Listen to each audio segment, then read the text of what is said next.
নমস্কার, আপনারা সবাই কেমন আছেন? আশা করি সবাই ভালো আছেন এবং সুস্থ আছেন। আপনাদেরকে আমার নতুন একটি ব্লগে অনেক অনেক স্বাগত জানাই।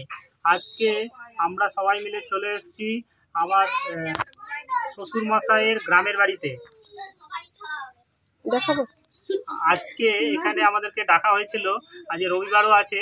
সেই রবিবারের দিন আমরা টোটো ভাড়া করে সবাই মিলে চলে এসেছি। শিল্পা মণ্ডল, আমি শিল্পা মণ্ডল, দেবায়ন মণ্ডল এবং হচ্ছে সাথী বর্মন, সাথিকা বর্মন এবং হচ্ছে তোজো বর্মন আর সাথীর মা আর আমার শ্বশুর মশাই টোটো ভাড়া করে আজকে চলে এসেছি।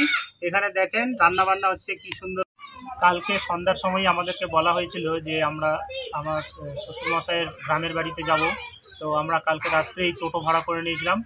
আর আজকে সকালে ঘুম থেকে উঠে ফ্রেশ হয়ে ব্রেকফাস্ট করে আমরা 10টার দিকে টোটোতে করে বেরিয়ে গেছি।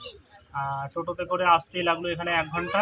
এটা হচ্ছে ইমামনগর, হচ্ছে বারডাঙ্গার পাশে, মানে গাজল থেকে যে বামুনবেলার রাস্তা, পাকুয়ার রাস্তা দিয়ে অলতর ফরেস্ট পর্যন্ত আসতে হবে। ফরেস্ট থেকে বাম দিকে মানে উত্তর দিকে কেটে যেতে হবে। আর উত্তর দিকে ফরেস্ট থেকে 10 কিলোমিটার দূরে হচ্ছে এই ইমামনগর, বারডাঙ্গার পাশে। প্রথমে বারডাঙ্গা পড়বে, তারপর হচ্ছে গিয়ে ইমামনগর। তো গাজল থেকে টোটাল ডিস্টেন্স হচ্ছে 22 কিলোমিটার। তো আমরা এখানে চলে এসেছি। আমরা এসে এই 11টার দিকে পৌঁছেছি, 11টা সাড়ে 11টার দিকে পৌঁছে বেশ ফ্রেশ হয়ে এখন রান্না শুরু হয়েছে। রান্নাতে হেল্প করছে আমাদের শিল্পা মণ্ডল, আলু কেটে দিচ্ছে। সাথিকা বর্মন ও আলু কেটে দিচ্ছে। আর আমার শ্বশুর মশাই বাইরে গাছের নিচে, আজকের দিনটা খুব গরম আছে তো গাছের নিচে একটু হাওয়া খাচ্ছে। আর আমি এখানে বিশ্রাম করছি। আর রান্না বান্না চলছে। ওইখানে দেখো ভাত হচ্ছে মনে হয়।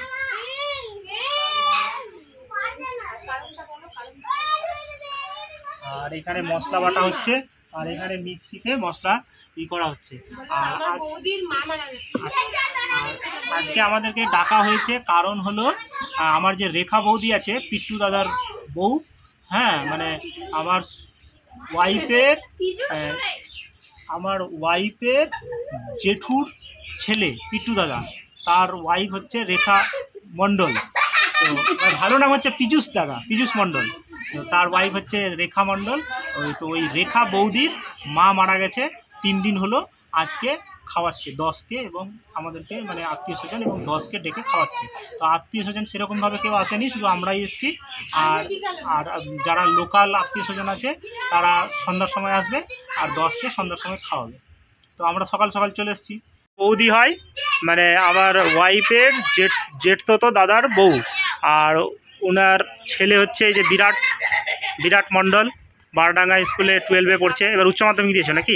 হ্যাঁ, উচ্চ মাধ্যমিক পাস করেছে। এবার কোথায় কলেজে? গাজল কলেজে, আইটিআই। হ্যাঁ, আইটিআই কলেজে ভর্তি হবে।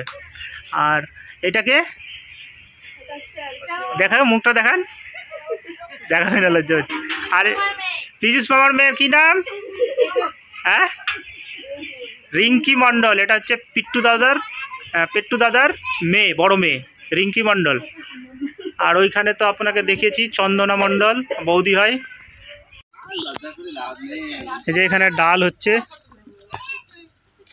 এটা হচ্ছে উনান। এটা কিন্তু গ্যাস ব্যবহার করা হচ্ছে না, এখানে হচ্ছে গিয়ে ঘুটে দেওয়া হয়েছে। ঘুটেটাকে আগুন জ্বালিয়ে বেশভাবে ডাল রান্না করা। এটা হচ্ছে আমার শ্বশুর মশাইয়ের মেজো দাদার বাড়ি। মেজো দাদার 2 ছেলে, এখানে বিজ্জু দাদা থাকে আর পাশে হচ্ছে বলাই দাদা থাকে। আর পাশে হচ্ছে স্কুল, ইমামনগর প্রাইমারি স্কুল। আর এই পাশেই হচ্ছে গিয়ে ক্যানেলের মতো একটা নদী। এই নদীটার নাম কি? মরাটাঙ্গা নদী, টাঙ্গর। এই ঘরটা হচ্ছে আমার শ্বশুর মশাই এই ঘরে থাকতো। আর তার পাশে যে পাকা বাড়িটা দিচ্ছে সেটা হচ্ছে আমার শ্বশুর মশাইয়ের বড় দাদার ছেলেরা দিচ্ছে।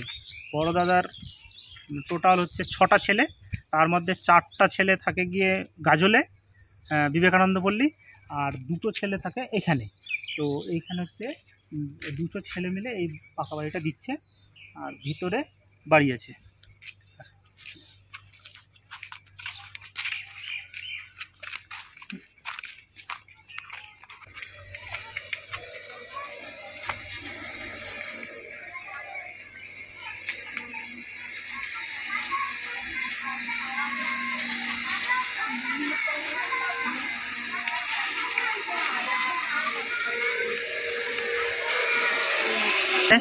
এই সাথিকা বর্মন কি করছো? আলু কাটছো? আলু কাটছে, আলু।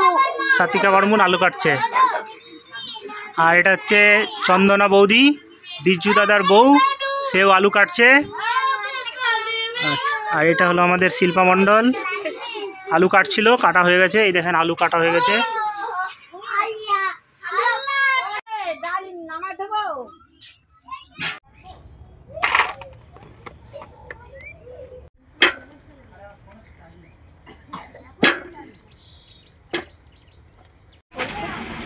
এই দেখেন সাথিকা বর্মন এবং শিল্পা মণ্ডল পটল কাটছে। এই দেখেন কত বড় বড় পটল, এখানকার হাটের লাউ। এই যে পটল কাটা হয়ে গেছে।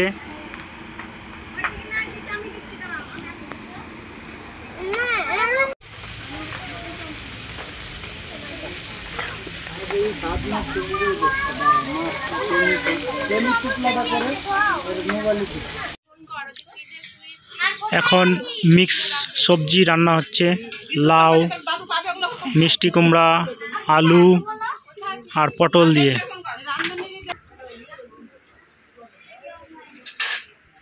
আমরা ইমামনগর থেকে 7টা কিনতে রওনা দিয়েছিলাম। আর মাঝপথে আহিলে প্রচুর বৃষ্টির সম্মুখীন হয়েছিলাম, বাজ এবং বৃষ্টি, প্রচুর বৃষ্টির মধ্যে টোটোর মধ্যে এসেছি। তারপর এখানে 9টার সময়, রাত 9টায় পৌঁছালাম। এখন ফ্রেশ হয়ে গেলাম। হ্যাঁ, তো ব্লগটি এখানেই শেষ করছি। আপনাদের ব্লগটি কেমন লাগলো কমেন্টে জানাবেন। আর যদি পছন্দ হয় ব্লগটি, তাহলে একটি লাইক করে দেবেন। আর এই ব্লগটি যদি আপনারা ফেসবুক পেজে দেখে থাকেন তাহলে পেজটিকে ফলো করে দেবেন, এবং ইউটিউব চ্যানেলে দেখে থাকলে চ্যানেলটিকে সাবস্ক্রাইব করে দেবেন। ভালো থাকবেন, সুস্থ থাকবেন, ধন্যবাদ।